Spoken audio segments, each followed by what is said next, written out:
میرے آقا صلی اللہ علیہ وسلم فرماتے ہیں اللہ اس بیوی پر اور اللہ کے سارے فرشتے پوری رات لعنت کرتے ہیں، ان عورتوں پر پوری رات لعنت ہوتی ہے جس کا شوہر اس سے ناراض ہو کر سو رہا ہوتا ہے۔ اگر کوئی عورت تہجد بھی پڑھتی ہے، نماز بھی پڑھتی ہے، تلاوت قرآن بھی کرتی ہے، ساری نیکیاں کرتی ہے، لیکن اس حال میں اس کی موت آئے کہ اس کا شوہر اس سے ناراض ہے، اللہ کے رسول فرماتے ہیں ایسی عورت جہنم میں جائے گی، نماز پڑھنے کے باوجود جہنم میں جائے گی، روزہ رکھنے کے باوجود جہنم میں جائے گی، کیونکہ اس نے اپنے شوہر کو ناراض کیا۔ بلکہ یہاں تک میرے رسول نے فرمایا کوئی عورت تندور پر روٹی ڈال چکی ہو، اس زمانے میں توے نہیں تھے یعنی کہ جیسے آج ہیں، تندور پر روٹیاں پکتی تھی، آقا فرماتے ہیں کوئی عورت تندور پر روٹی ڈال چکی ہو اور اس کا شوہر اسے اپنی ضرورت کے لیے بلائے،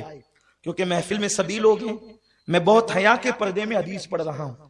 عورت نے تندور پہ روٹی ڈال دی ہے اور اس کا شوہر اپنی ضرورت کے لیے اس کو بلائے اور عورت نہ کہہ دے اور شوہر ناراض ہو جائے، تو جب تک وہ شوہر کو نہیں منائے گی اللہ اور اس کے فرشتے اس پر اسی طرح لعنت کرتے رہیں گے۔ اگر اسی حالت میں اس کو موت آ گئی تو وہ عورت جہنم میں جائے گی۔ آج کل کی عورتیں تو شوہر کو گالیاں دیتی ہیں، اگر شوہر غصے میں کہہ دے کہ تجھے طلاق دوں گا تو وہ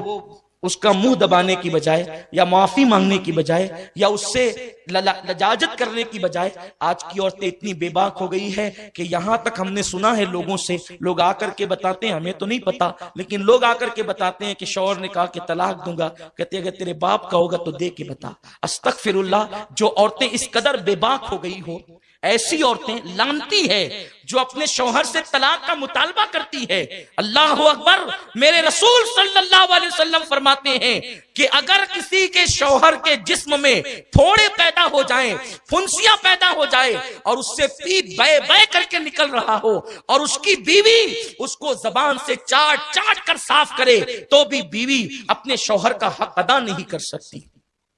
شوہر کا حق یہ ہے بیوی پر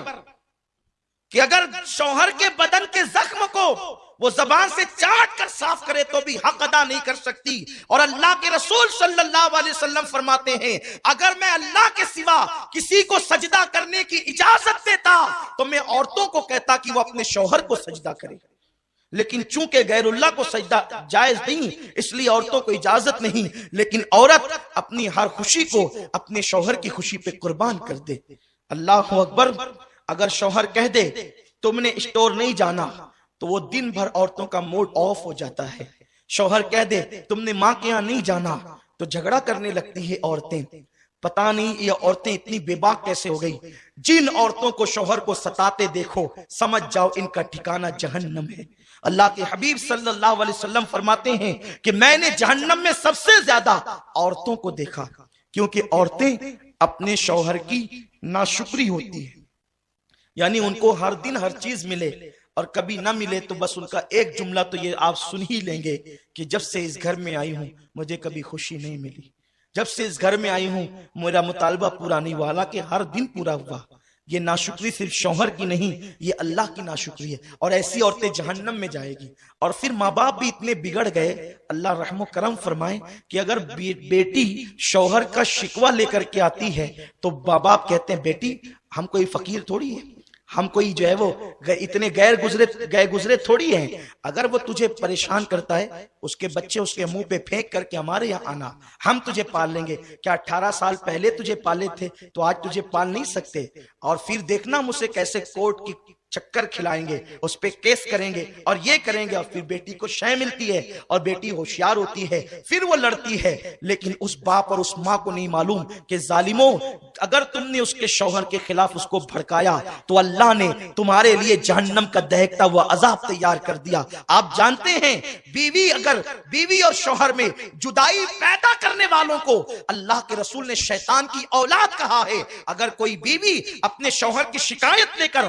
اپنے ماں باپ کے گھر آئے تو ماں باپ کی ذمہ داری ہے وہ اپنی بیٹی کی تربیت کرے، نہیں بیٹی وہ تو تیرا شوہر ہے، وہ تیرا سرتاج ہے۔ آپ جانتے ہیں ایک ماں باپ اگر بادشاہ بھی ہو جائیں، کروڑ پتی بھی ہو جائیں تو وہ اپنی بیٹی کو قطعاً وہ چیز نہیں دے سکتے جو اس کا شوہر دیتا ہے، کیونکہ میرے رسول نے فرمایا، بلکہ میرے رب کا فرمان ہے لِتَسْكُنُوا إِلَيْهَا، کہ عورت بیوی شوہر کے لیے سکون کا ذریعہ ہے اور شوہر بیوی کے لیے سکون کا ذریعہ ہے. یہ ایک دوسرے کے لیے سکون ہے. زیور پہن کر کسی عورت کو وہ سکون نہیں مل سکتا جو شوہر کے پاس سکون مل سکتا ہے. اور مرد کو اونچی اور اعلیٰ کاروں میں بیٹھ کر یا قیمتی کپڑوں میں وہ سکون نہیں مل سکتا جو بیوی کے پاس سکون مل سکتا ہے. میرے اللہ نے قرآن میں مرد کو بیوی کا اور بیوی کو شوہر کا کو سکون کا ذریعہ بتایا ہے اور بتایا کہ شوہر بیوی کے لیے سکون, بیوی شوہر کے لیے سکون. آؤ میں تمہیں بتاؤں کل کی عورتیں کتنی فرما بردار تھی, ان کا حال کیا تھا. آج تو عورتیں سیریل دیکھ کر بے لگام ہوتی جا رہی ہیں, آج تو عورتیں فلمیں دیکھ کر بے لگام ہوتی جا رہی ہیں. لیکن یاد رکھو اللہ کے رسول صلی اللہ علیہ وسلم نے فرمایا, اللہ تبارک و تعالیٰ نے ان عورتوں پر جنت کی خوشبو بھی حرام کرتی ہے جو اپنے شوہر سے بے جا مطالبات کر کے شوہر کو پریشان کرتی ہے. شوہر کے حقوق کو جانو. جنتی عورت کی پہچان یہ ہے کہ وہ اپنے شوہر کو خوش کرتی ہے, اپنے شوہر کو راضی کرتی ہے.